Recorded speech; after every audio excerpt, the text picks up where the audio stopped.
खैर, हम तो इन चीज़ों पर ज़्यादा ध्यान नहीं देते हैं केसीसीआई क्या लिखेंगे। हमारी ऑर्गेनाइजेशन को आज की डेट में अनऑफिशियली 20 साल हो गए और ऑफिशियली 15 साल से हम रजिस्टर्ड है। केसीसीआई को दरअसल इसको बोलते हैं, उनका अपना घर खराब हो चुका है इस टाइम। उनको 4 साल से ये हिस्ट्री है चैम्बर की। केसीसीआई एक इतनी अच्छी ऑर्गेनाइजेशन है, 70 साल की ऑर्गेनाइजेशन है, और चंद लोगों ने इसका नाम डुबो दिया।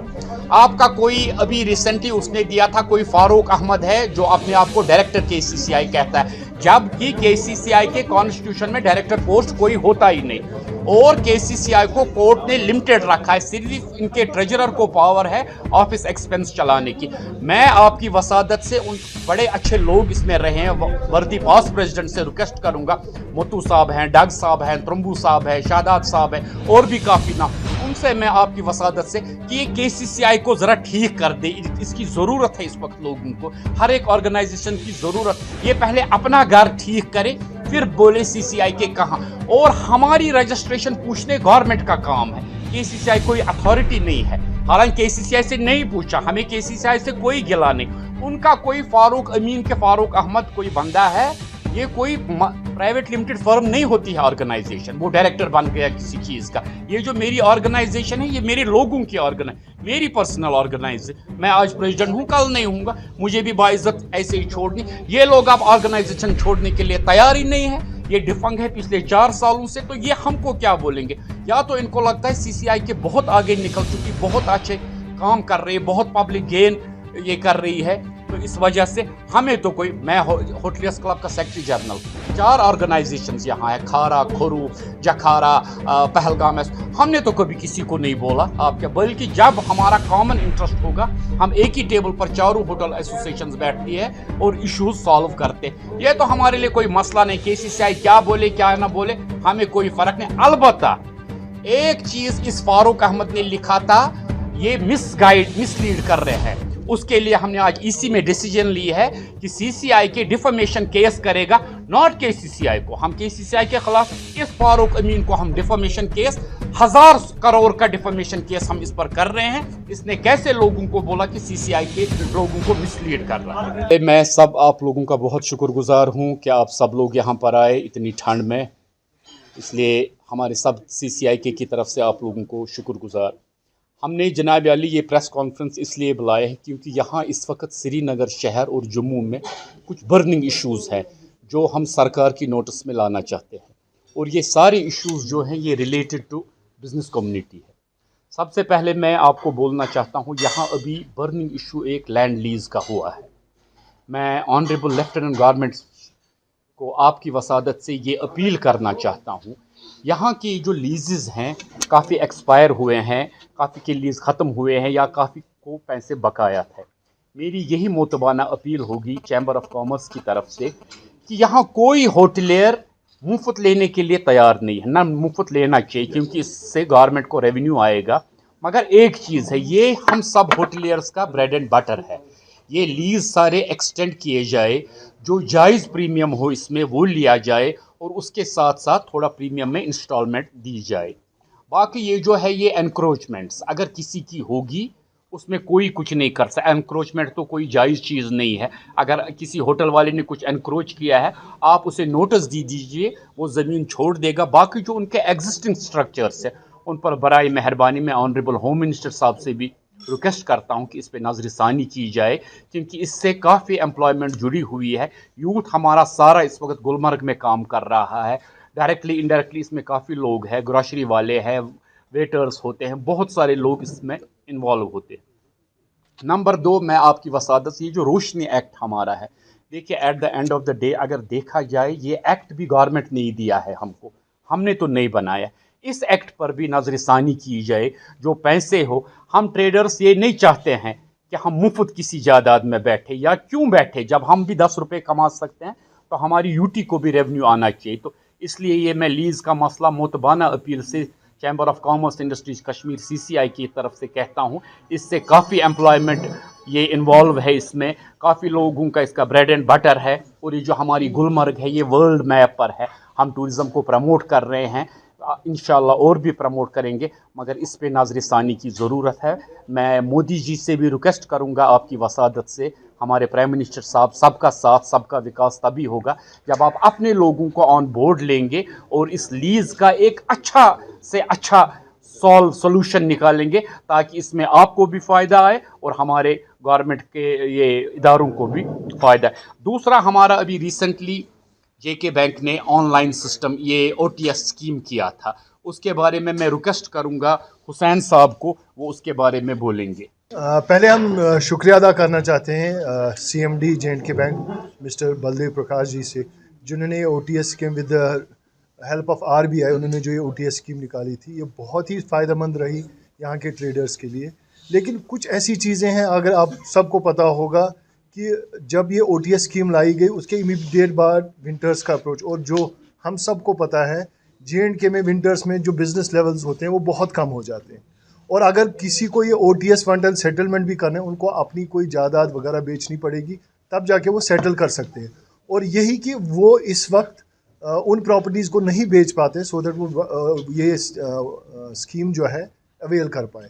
हमारी यही रिक्वेस्ट होगी जे&के बैंक के सीएमडी साहब के और आरबीआई से कि इस स्कीम को थोड़ा एक्सटेंड किया जाए, एक और साल दिया जाए, सो दैट कि एक ही टाइम पे जिनको भी ये वन टाइम सेटलमेंट करना, वो उनको भी एक टाइम मिल जाए।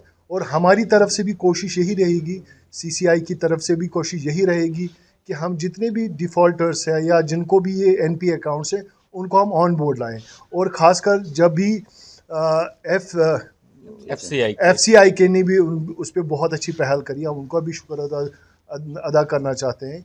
और हम साथ साथ जे&के बैंक का भी इसमें शुक्र अदा करना चाहते हैं कि इस ओटीएस स्कीम की वजह से बहुत सारे जो हमारे बिजनेसेस लॉसेस में हुए थे बिकॉज ऑफ सिचुएशन जो पीछे 2-3 सालों से हमारी यहाँ सिचुएशन रही, तो यही रिक्वेस्ट रहेगी इस ओटीएस स्कीम के लिए कुछ और टाइम दिया जाए, सो दैट एक ही बार इसको लोग अवेल कर पाए। Thank you.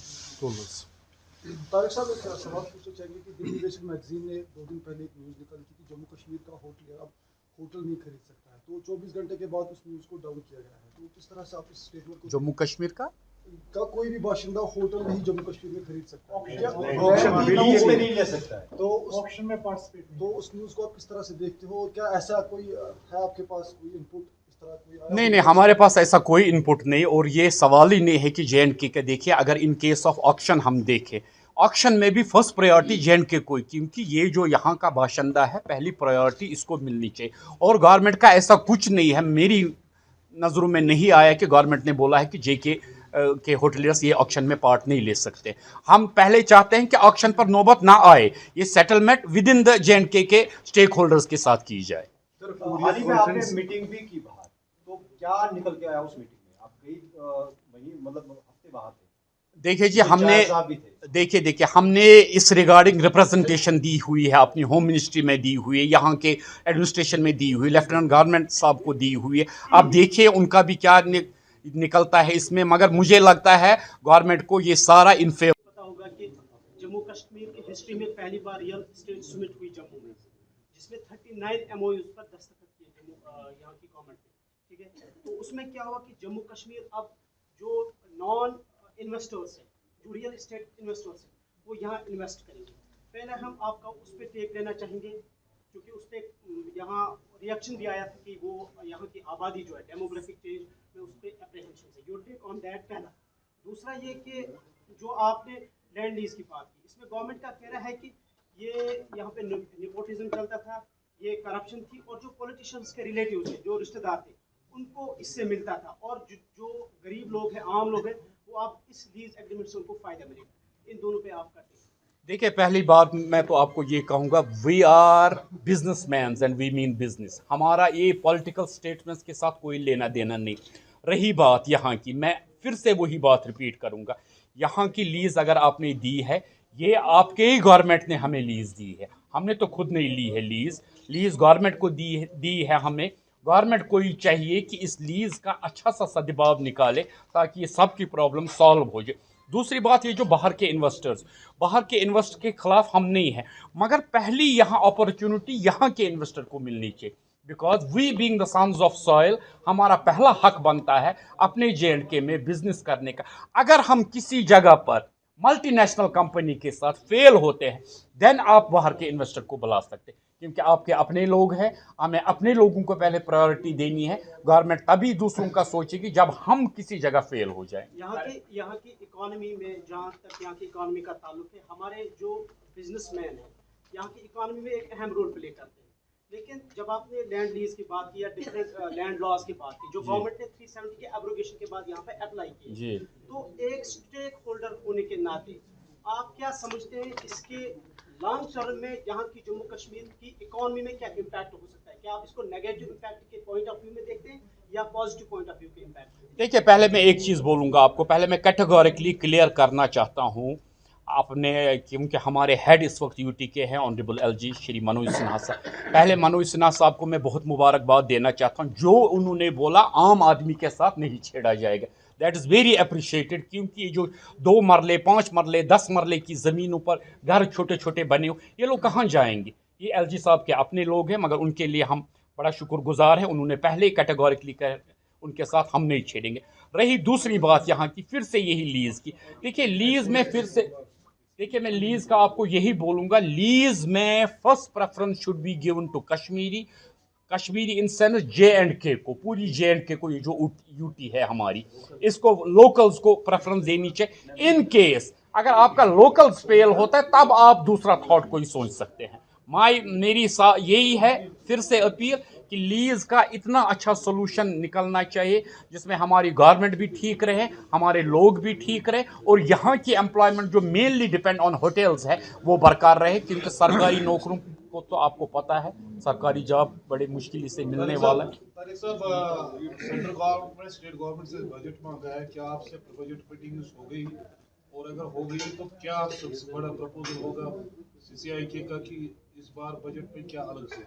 देखिए, अभी हमारी बजट की नहीं है, मगर रिसेंटली हमें मेल एक आया हुआ है। आप अपना हमने इस बार ही प्रपोजल रखा है बजट में, जो मेन बजट है यूनियन बजट, उसमें हमने लिखा है इनको कि आप एंटरप्रेन्योर्स की हैंड होल्डिंग करें। एंटरप्रेन्योर्स को आप ऐसा एक इन्वेस्टमेंट दे दे 10 लाख से लेकर 50 लाख तक, जो कि इंटरेस्ट फ्री हो बिल्कुल, ताकि ये अपने यहाँ बहुत ही ज़्यादा बेरोज़गारी है, यहाँ का यूथ जो है ना ये फिर डाइवर्ट हो जाता है। आप देखिए आज की डेट में हमें कितने अफसोस से कहना पड़ता है हमारा यूथ कितना ड्रग में चला गया। ये क्यों चला गया? ये एक पढ़ा लिखा हुआ लड़का है, ये ड्रग में इसीलिए इसको घर वालों का भी सुनना है, अपना का भी सोचना है। आप देखिए खर्चे कितने हैं यूथ के, इसलिए हमने मेन बजट में यही रखा, अप टू 50 लाख आप एंटरप्रेन्योर को दे दीजिए, which it should be a soft loan, interest fruit, it should be a sort of cash assistant, ताकि ये एंटरप्रेन्योर यहाँ अपना बिजनेस स्टैंड करे। और इसके साथ साथ ही जो यहाँ ऑनलाइन सिस्टम हुआ चीफ सेक्रेटरी साहब, उसके लिए भी मैं गवर्नमेंट को मुबारकबाद देता, क्योंकि हमारा यूथ यहाँ दर दर की ठोकरें खाता था एक ऑफिस से दूसरे ऑफिस, ताकि ये सिंगल लाइन जो हमारे चीफ सेक्रेटरी साहब ने ऑनलाइन सब कुछ किया, अब हमें कहीं जाने की ज़रूरत है। मगर बजट में हमारा मेन फोकस रहेगा। और जो यहाँ पुराने ट्रेडर्स, बैंक की यहाँ बड़ी, जैसे हमारे जॉइंट सेक्रेटरी साहब ने अभी बहुत कहा, बैंक को बड़ी हैंड होल्डिंग की ज़रूरत है लोगों की। ये जो काफ़ी इन पर इंटरेस्ट्स हैं वो वेव किया जाए, वो बजट में फाइनेंस मिनिस्टर ने अभी रिसेंटली बोला है, ताकि बैंक्स को फिर से, बैंक्स आपके तभी स्टैंड होंगे जब आपके NPS ख़त्म हो जाएंगे। आप देखिए आज JK बैंक ने प्रॉफिट दिखाया है, इसमें मेजर रोल है NPS जो इनके अकाउंट ख़त्म हो गए और बैंक आज थोड़ा फिर से स्टेबल होने लगा। मेरी यही रिक्वेस्ट होगी बजट में भी, इस साल मेन बजट एंटरप्रेन्योर्स के लिए रखा जाए। देखिए बिजनेस होल्डर्स तो बिजनेस अपना करने चाहिए, छोटा बड़ा, जिसको फील्ड में आना है उसको बड़ी हैंड होल्डिंग की जरूरत है। तारिक साहब, जो भी आपने ऑनरेबल लेफ्टिनेंट गवर्नर की बात करी, जो भी उन्होंने कहा दैट वाज ऑरली उन्होंने कहा, और जो भी ऑर्डर लैंड के हवाले से, स्टेट लैंड, रोशनी लैंड या कोई भी लैंड है, उसमें बाज़ाब्ता तौर पर यह लिखा गया है कि जो डेडलाइन दी गई है 100% लैंड को वैकेट करे। जो ऑनरेबल लेफ्टिनेंट गवर्नर ने कहा उसका कोई रिटन में ऑर्डर नहीं है। दूसरी चीज लीज की जहां तक बात करें, क्योंकि हम अभी यूटी के अंदर है, और अगर जब बात ऑक्शन पे आता है तो ये बात सामने आती है कि ऑक्शन प्राइस इतना हाई होगा कि शायद कश्मीर का कोई भी बिजनेसमैन जो है उस प्राइस को ये नहीं कर सकता, तो automatically it will be handed over to the non local. So उस पे आपका क्या स्टैंड है? देखिए पहले मैं फिर से वही बात करूंगा, ऑनरेबल गवर्नर ने जो दिया है, एक तो ये उतना चीज़ नहीं है कि आप 31 जनवरी तक इतनी बड़ी ह्यूज प्रॉपर्टीज़, पहले तो इसका टाइम पीरियड जो है ये बहुत कम है, इसको एक्सटेंड करने की ज़रूरत है। नंबर 2 है ये जो ऑक्शन वैल्यू होगा।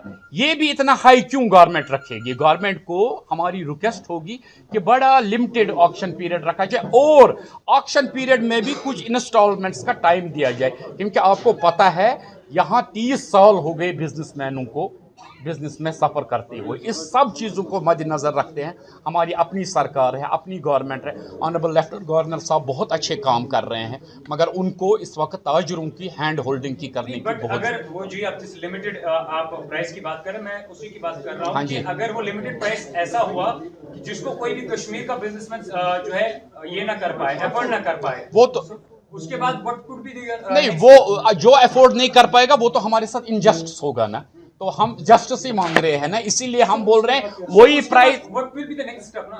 That's what I just want to know. मुझे लगता है गवर्नमेंट को उस स्टेप पर आना ही नहीं चाहिए, इतना इनजस्टिस नहीं होना चाहिए जो हम अफोर्ड ना कर पाए। हाँ जी सीसीआई के खिलाफ एक एप्लीकेशन की थी, जी जी क्या कहना चाहेंगे? देखिए, मैं खैर हम तो इन चीज़ों पर ज़्यादा ध्यान नहीं देते हैं केसीसीआई क्या लिखेंगे। हमारी ऑर्गेनाइजेशन को आज की डेट में अनऑफिशियली 20 साल हो गए और ऑफिशियली 15 साल से हम रजिस्टर्ड है। केसीसीआई को दरअसल इसको बोलते हैं उनका अपना घर खराब हो चुका है इस टाइम। उनको 4 साल से ये हिस्ट्री है चैम्बर की। केसीसीआई एक इतनी अच्छी ऑर्गेनाइजेशन है, 70 साल की ऑर्गेनाइजेशन है, और चंद लोगों ने इसका नाम डुबो दिया। आपका कोई अभी रिसेंटली उसने दिया था, कोई फारूक अहमद है जो अपने आप को डायरेक्टर केसीसीआई कहता है, जबकि केसीसीआई के कॉन्स्टिट्यूशन में डायरेक्टर पोस्ट कोई होता ही नहीं, और केसीसीआई को कोर्ट ने लिमिटेड रखा है, सिर्फ इनके ट्रेजरर को पावर है ऑफिस एक्सपेंस चलाने की। मैं आपकी वसादत से उन बड़े अच्छे लोग इसमें रहे हैं, वर्दी पास्ट प्रेसिडेंट से रिक्वेस्ट करूंगा, मोतू साहब हैं, डग साहब हैं, त्रम्बू साहब हैं, शादाद साहब हैं, और भी काफ़ी नाम, उनसे मैं आपकी वसादत से कि ये केसीसीआई को ज़रा ठीक कर दे। इसकी ज़रूरत है इस वक्त लोगों को, हर एक ऑर्गेनाइजेशन की ज़रूरत। ये पहले अपना घर ठीक करे फिर बोले सीसीआई के कहाँ। और हमारी रजिस्ट्रेशन पूछने गवर्नमेंट का काम है, केसीसीआई कोई अथॉरिटी नहीं है। हालांकि केसीसीआई से नहीं पूछा, हमें केसीसीआई से कोई गिला नहीं। उनका कोई फारूक अमीन के फारूक अहमद कोई बंदा है, ये कोई प्राइवेट लिमिटेड फर्म नहीं होती है ऑर्गेनाइजेशन, वो डायरेक्टर बन गया किसी चीज़ का। ये जो मेरी ऑर्गेनाइजेशन है, ये मेरे लोगों की मेरी पर्सनल ऑर्गेनाइजेशन। मैं आज प्रेसिडेंट हूँ, कल नहीं हूँगा, मुझे भी बाइज्जत ऐसे ही छोड़नी। ये लोग अब ऑर्गेनाइजेशन छोड़ने के लिए तैयार ही नहीं है, ये डिफंग है पिछले 4 सालों से, तो ये हमको क्या बोलेंगे? या तो इनको लगता है सीसीआई के बहुत आगे निकल चुकी, बहुत अच्छे काम कर रही है, बहुत पब्लिक गेन ये कर रही है, तो इस वजह से हमें तो कोई, मैं होटलियर्स क्लब का सेक्रेटरी जनरल, 4 ऑर्गेनाइजेशंस यहाँ है, खारा, खोरू, जखारा, पहलगाम, हमने तो कभी किसी को नहीं बोला आपके, बल्कि जब हमारा कॉमन इंटरेस्ट होगा हम एक ही टेबल पर चारों होटल एसोसिएशंस बैठती है और इश्यूज सॉल्व करते। ये तो हमारे लिए कोई मसला नहीं, केसीसीआई क्या बोले क्या ना बोले हमें कोई फ़र्क नहीं। अलबत्ता एक चीज़ इस फारूक अहमद ने लिखा था, ये मिसलीड कर रहे हैं, उसके लिए हमने आज ईसी में डिसीजन ली है कि सीसीआई के डिफेमेशन केस करेगा, नॉट केसीसीआई को। हम केसीसीआई के खिलाफ, इस फारूक अमीन को हम डिफेमेशन केस, 1000 करोड़ का डिफेमेशन केस हम इस पर कर रहे हैं। इसने कैसे लोगों को बोला कि सीसीआई के लोगों को मिसलीड कर रहा है।